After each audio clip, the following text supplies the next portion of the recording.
তার নবীকে বলে যে ওমা আরসালনাকা ইল্লা রাহমাতাল লিল আলামিন, যে হে রাসূল আমি আপনাকে তো শুধুমাত্র রহমত হিসেবেই কি প্রেরণ করেছি। তো রাসূল সাল্লাল্লাহু আলাইহি ওয়াসাল্লাম আসছেন রহমত নিয়ে, এই উম্মতের জন্য রহমত হয়েই আসছেন, তার আগমনটাই আমাদের জন্য রহমত।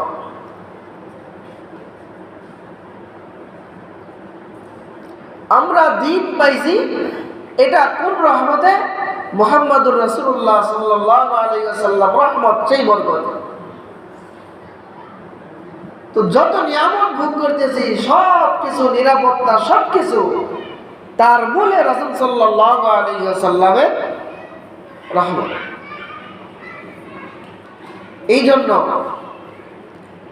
রাসূলুল্লাহ সাল্লাল্লাহু আলাইহি ওয়াসাল্লামের কারণে এই উম্মত দামি উম্মত। কুনতুম খায়রা উম্মাতিন উখরিজাত লিন-নাস, এই উম্মতকে শ্রেষ্ঠ উম্মত বলা হয়েছে। কেন? এর কিছু কাজ আছে, তবে কাজ করেও তো, এই কাজ করে অন্য উম্মতদেরকে সর্বশ্রেষ্ঠ উম্মত বলা হয় না। তো এই উম্মতকে সর্বশ্রেষ্ঠতা, শ্রেষ্ঠত্বের চাবিকাঠি দেওয়া হয়েছে যে এই কাজ করো, তোমরা শ্রেষ্ঠ। এর কারণ কি? ওসিলা কি? মুহাম্মদুর রাসূলুল্লাহ সাল্লাল্লাহু আলাইহি ওয়াসাল্লাম। কারণ এই নবী শ্রেষ্ঠ, সুতরাং তার উম্মত শ্রেষ্ঠ। সাইয়্যিদুল মুরসালিন এই নবী, সমস্ত নবীদের সর্দার, নবীদেরও নেতা। ইমামুল মুরসালিন, নবীদেরও ইমাম। সুতরাং তার উম্মত সমস্ত উম্মতের মধ্যে কি? শ্রেষ্ঠ।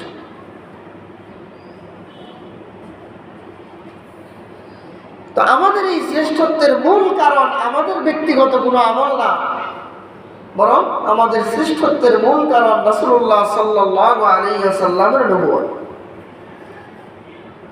তার শেষ নবী হওয়া, এটাই আমাদের শ্রেষ্ঠত্বের কারণ। সুতরাং তার নবুয়তের উপরে যদি কেউ হাত দেয়, তাদের বিরুদ্ধে মুসলমানদের জিরো টলারেন্স, কোনো কথা নাই, কোনো আপোষ নাই। জান থাকতে এই মাসলায় ছাড় দেওয়ার কোনো সুযোগ নাই। তো ঈমানের পরীক্ষা দেওয়ার সময় সব সময় আসে না, মাঝে মাঝে আসে। মাঝে মাঝে আসে, এই সময় পরীক্ষা দিতে হয়। হিসাব দিয়ে জান্নাতে যাওয়া বড় কঠিন, বুঝেন নাই?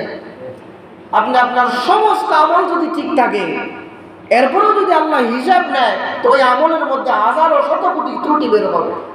হবে কি না? হবে। কিন্তু বান্দা যদি কোনো এমন আমল করে যার মধ্যে হিসাব লাগে না, যেখানে মহব্বতের মাসলা, ঈমানের মাসলা, এই মাসলায় আর হিসাব লাগে না, এমন একটা ওসিলা থাকলে এক ওসিলায় জান্নাতের জন্য যথেষ্ট।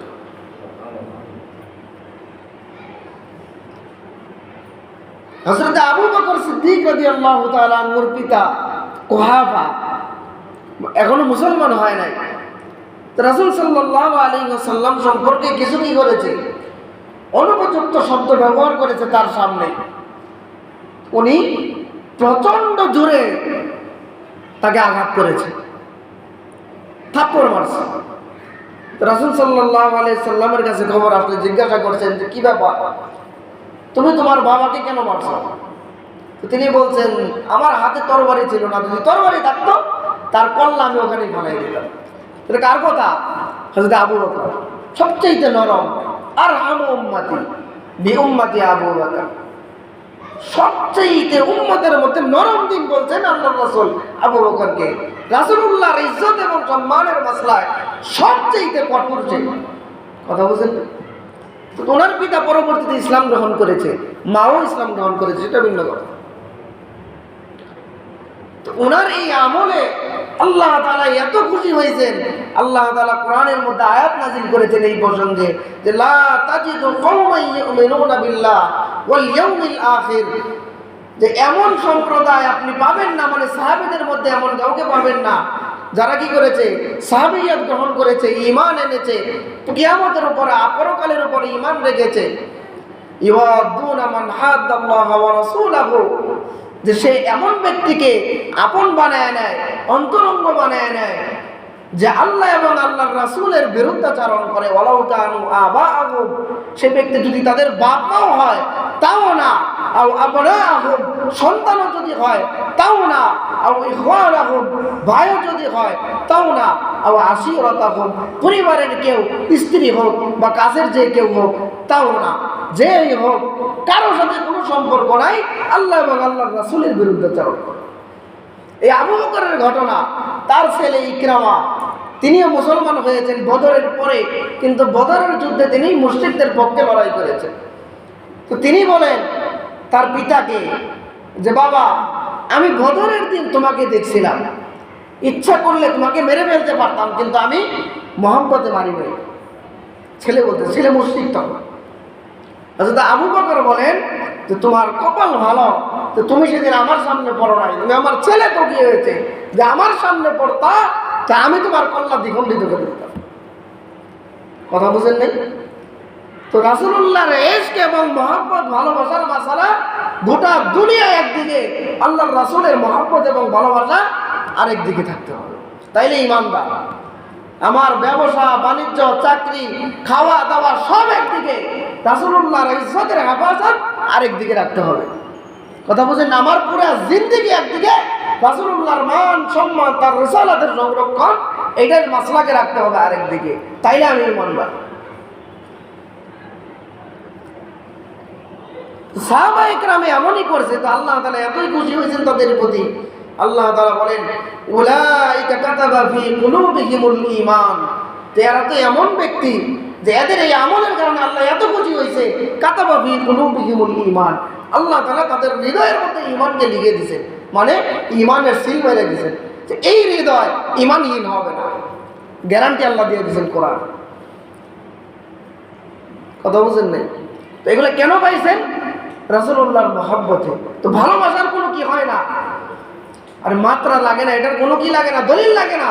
ভালোবাসা হইতে হবে একেবারে নিরেট খাঁটি, পরিমাণ ছাড়া সর্বোচ্চ, তার কোনো মাত্রা নাই, পরিমাণ করে যেটাকে কি করা যাবে না, অনুমান করা যাবে না। তো আইয়াদাহুম বিরূহিম মিনহু, শুধু তাই না, আল্লাহ তাআলা বিশেষ এক নূর দিয়া তাদের ঈমানকে, তাদের আমলকে, তাদের দ্বীনদারিকে তাদের কাছে এক মজার বস্তু বানিয়ে দিয়েছেন। মুফাসসিরিন ইকরাম অন্য তাফসিরে লেখেন যে আল্লাহ তাআলা তাদেরকে ফেরেশতাদের দ্বারা, জিবরিলের মাধ্যমে, জিবরিল সহ সুসজ্জিত সামরিক পোশাকে সজ্জিত ফেরেশতাদের দ্বারা সহযোগিতা করেছে।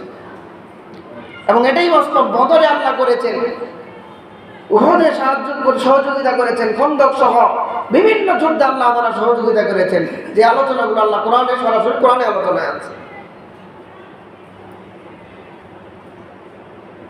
বদরের যুদ্ধের ঘটনা বিশুদ্ধ সহিহ হাদিসের মধ্যে আসছে যে সাহাবী বলতেছেন, আমি আওয়াজ শুনতেছিলাম, আমার আগে কে যেন যাচ্ছিল আর বলতেছিল আকদিমিল হাইজু, যে হে সৈন্যদল তোমরা আগে বাড়ো, আগে যাও। যুদ্ধের পরে আল্লাহ রাসূল সাল্লাল্লাহু আলাইহি ওয়াসাল্লামকে জিজ্ঞাসা করলে তিনি বলেন যে এটা, এই আওয়াজ যেটা শুনছো এটা ছিল জিবরিল। তো ফেরেশতাদেরকে কমান করতেছিল যে তোমরা আগের লাইনে থাকো, তোমরা আগে যাও, সাহাবীদের আগে আক্রমণ চালাও। তো আল্লাহ তাআলা এভাবে সহযোগিতা করছেন ঈমানের বরকতে, মহব্বতের বরকতে। তো তাদের দুনিয়ার সব কিছু ছিল একদিকে, রাসূলুল্লাহর ভালোবাসা এবং মহব্বত ছিল আরেক দিকে। এজন্য তাদের পুরস্কার আল্লাহ দুনিয়াতেই দিয়ে ঘোষণা করে দিয়েছেন, ওয়ায়ুদখিলুহুম জান্নাতিন তাজরি মিন তাহতিহাল আনহার, যে আল্লাহ অগ্রিম ঘোষণা দিয়ে দিয়েছেন, আল্লাহ এদেরকে জান্নাতে প্রবেশ করাবেন, যার মধ্যে রয়েছে অনেক বিভিন্ন ধরনের নহর। আনহার, নহরের বহু বচন। খালিদিনা ফিহা, এখানে তারা চিরস্থায়ী থাকবে, বের হতে হবে না। রাদিয়াল্লাহু আনহুম ওয়া রাদু আন, আল্লাহ তাআলা তাদের প্রতি সন্তুষ্ট হয়ে গেছেন। ওয়া রাদু আন, তারাও আল্লাহর প্রতি সন্তুষ্ট হয়ে গেছে। উলাইকা হিজবুল্লাহ, তারা আল্লাহর সৈনিক, আল্লাহর দল। আলা ইন্না হিজবাল্লাহি হুমুল মুফলিহুন, জেনে রাখো আল্লাহর দলেরাই কি চূড়ান্ত বিজয়ী হয়। এই জন্য সাহাবায়ে কেরাম এই এত মর্যাদা কোথায় পাইলেন? দ্বীনের প্রতি নিঃসংকোচ, একেবারে অগাধ আনুগত্যের কারণে পাইছে। রাসূলুল্লাহর মহব্বত এবং ভালোবাসার চূড়ান্ত সীমার কারণে পাইছেন।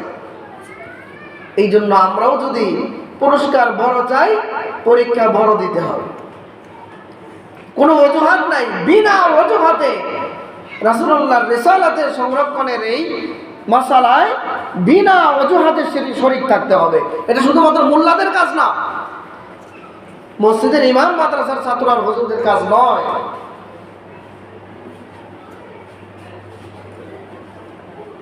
এত কোটি মুসলমান বাংলাদেশে, এই মুসলমানদের উপস্থিতিতে যদি ভণ্ড মিথ্যা নবুয়তের দাবিদার এবং তাকে নবী মান্যওয়ালারা নিজেদেরকে মুসলমান পরিচয় দিয়া এই বাংলায় চলাফেরা করে, ব্যবসা করে, তো এই জন্য এই বাংলার সবাইকে জবাবদিহিতার আওতায় আসতে হবে আল্লাহ তাআলার কাছে। এত মুসলমান ছিল, এত সংখ্যায় এত বেশি ছিল, কি করছো? আমার হাবিবের খতমে নবুয়তের মাসালা সংরক্ষণের জন্য কয় টাকা তোমার পকেট থেকে ব্যয় হয়েছে? কয় মিনিট সময় তুমি এর জন্য দিয়েছ? এটার হিসাব আল্লাহ তাআলার কাছে দিতে হবে। এত সোজা না, মনে রাখবেন, জান্নাত আল্লাহ চিরস্থায়ী জান্নাত দিবেন, তো কিছুই করবেন না, এমনিই পেয়ে যাবেন, এমনিই পেয়ে যাবেন না। মামুর বাড়ির মুয়া সৃষ্টির মধ্যে সবচেয়ে প্রিয় মহব্বতের পাত্র কে ছিল? মুহাম্মদুর রাসূলুল্লাহ সাল্লাল্লাহু আলাইহি ওয়াসাল্লাম। এই দ্বীনের জন্য তার রক্ত আল্লাহ ঝরাইছেন কিনা? একবার না, বারবার তার রক্ত আল্লাহ ঝরাইছেন দ্বীনের জন্য। তো সে যদি সৃষ্টির শ্রেষ্ঠ হইয়া নিজের রক্ত ঝরাইতে পারে দ্বীনের জন্য, তো আমি কে আর আপনি কে? বুঝেন নাই? তো আমার জন্য তো ওই ওসিলা দরকার যে আমি আল্লাহর রাসূলের জন্য, আল্লাহর দ্বীনের জন্য এক ফোঁটা রক্ত হইলেও ঝরাইতে চাই, পকেটের টাকা ব্যয় করতে চাই, আমার জীবনের মূল্যবান সময় এবং সম্পদ আমি এই রাস্তায় ব্যয় করতে চাই।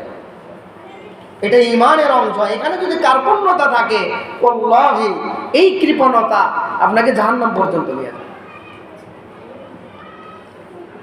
সক্ষমতার সর্বোচ্চটা দিয়ে এখানে চেষ্টা করতে হবে। আল্লাহ তাআলা কোরআনের মধ্যে বলেন, আম হাসিবতুম আন তাদখুলুল জান্নাহ, তোমরা মনে করছো যে জান্নাতে ঢুকে যাইবা?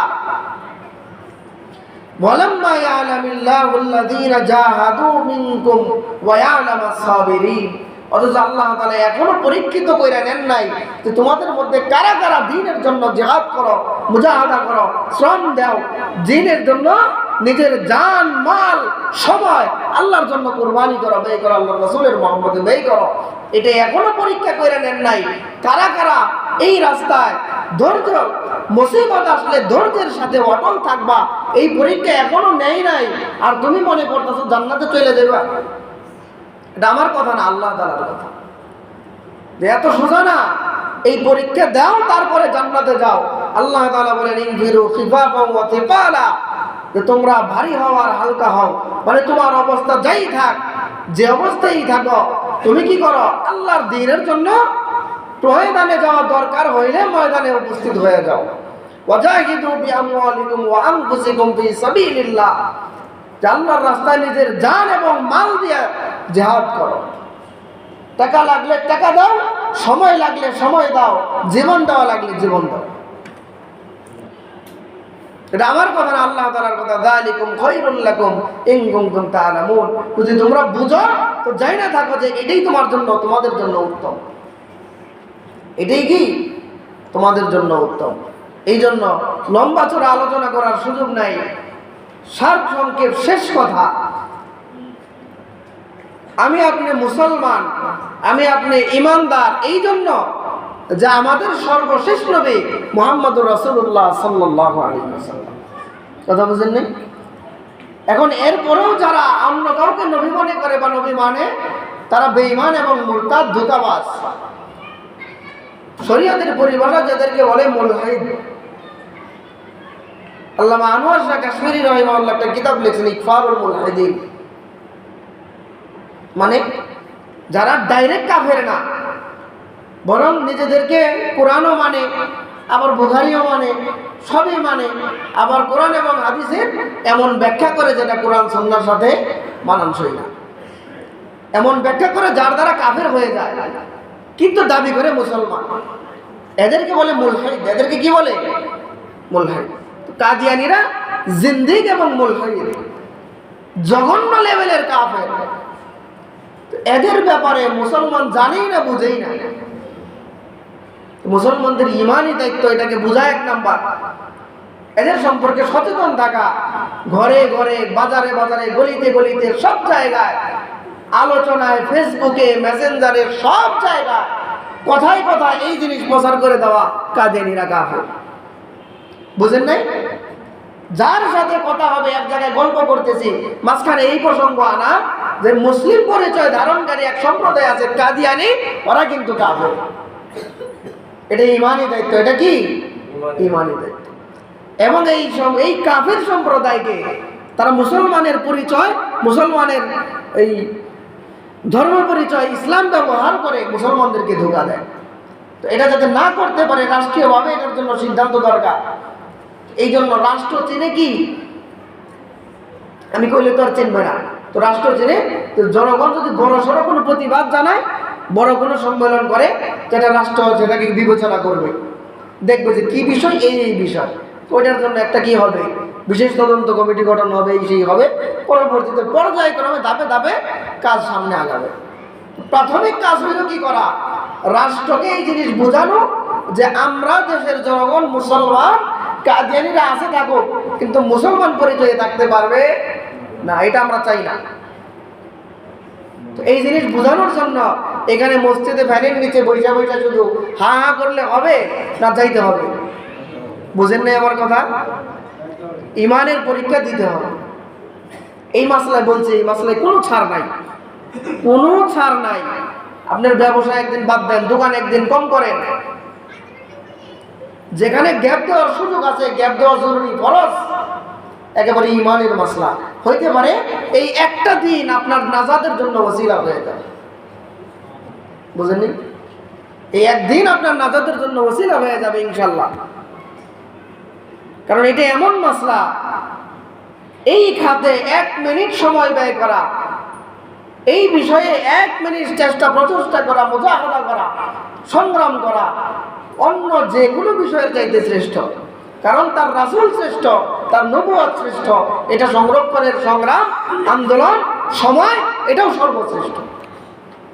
এবং যেই টাকা এই খাতে দান করা হবে, এই দানও সর্বশ্রেষ্ঠ। কথা বোঝা গেছে? বাচ্চারা পড়ালেখা করতে চায় না, মেধা ধরে না, মাথায় ধরে কম, পড়ালেখা মনে থাকে কম। এই খাতে দান করেন এই নিয়তে যে আল্লাহ তোমার রাসূলের মহব্বতে আমি এই খালেস এই খাতে দান করলাম, ইখলাসের সাথে। তুমি আমার ছেলে, আমার মেয়ের জেহেন করে মেধা বাড়ায় দাও, ইনশাল্লাহ কাজে লাগবে।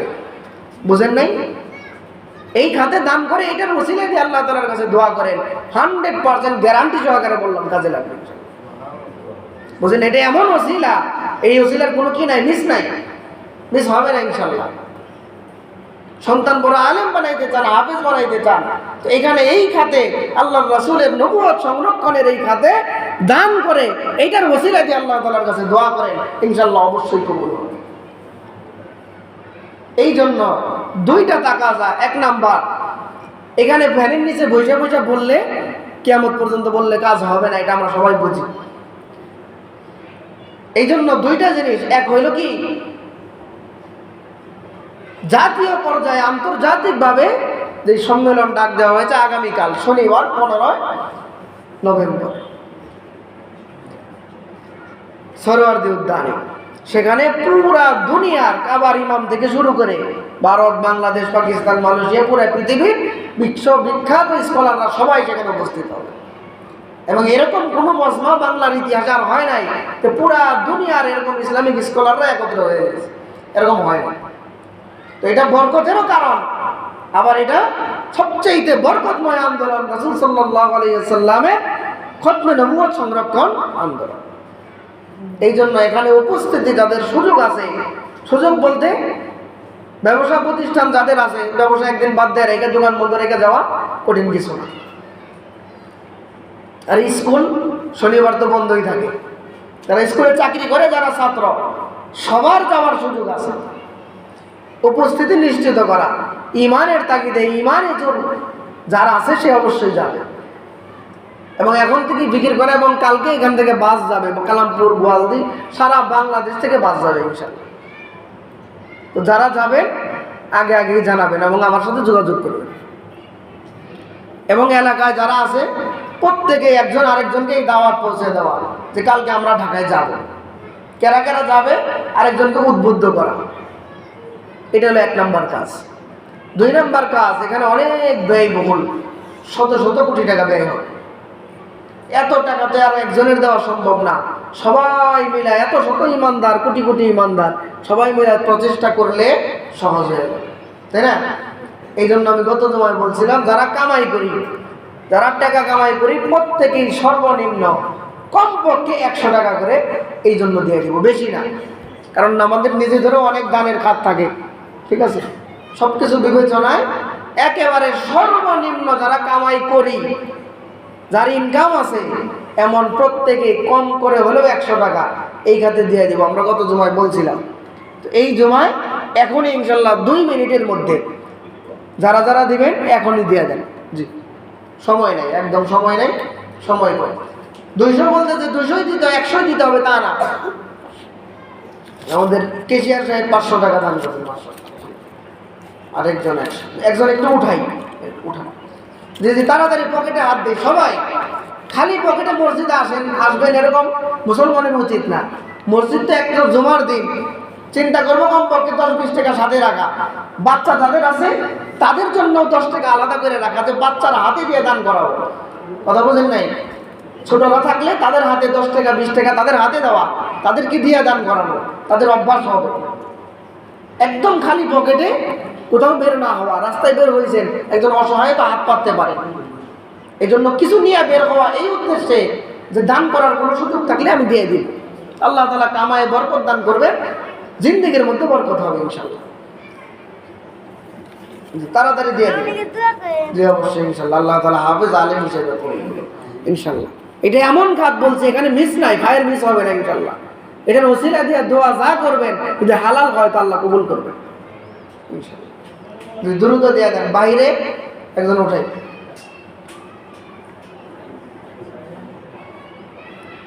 আপনার ব্যবসায় বরকত দরকার, এই খাতে দান করেন, বরকত ইনশাআল্লাহ হবে।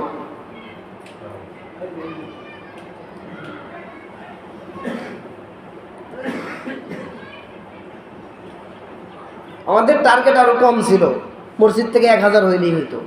এত কম মানুষ এত টাকা কামায়, এত কম কেন দিতে যান? ঠিক আছে, 100 টাকা করে দেওয়া কোনো ঘটনাই নাই। 2 জন বন্ধু এক জায়গায় 3 জন বসলে 200-250 টাকা বিল হয়ে যায়। 100 টাকা এই জামানায় যে কামাই করে না তার জন্য ঘটনা না। দ্রুত দিয়ে দিন, শেষ হয়েছে বাইরে।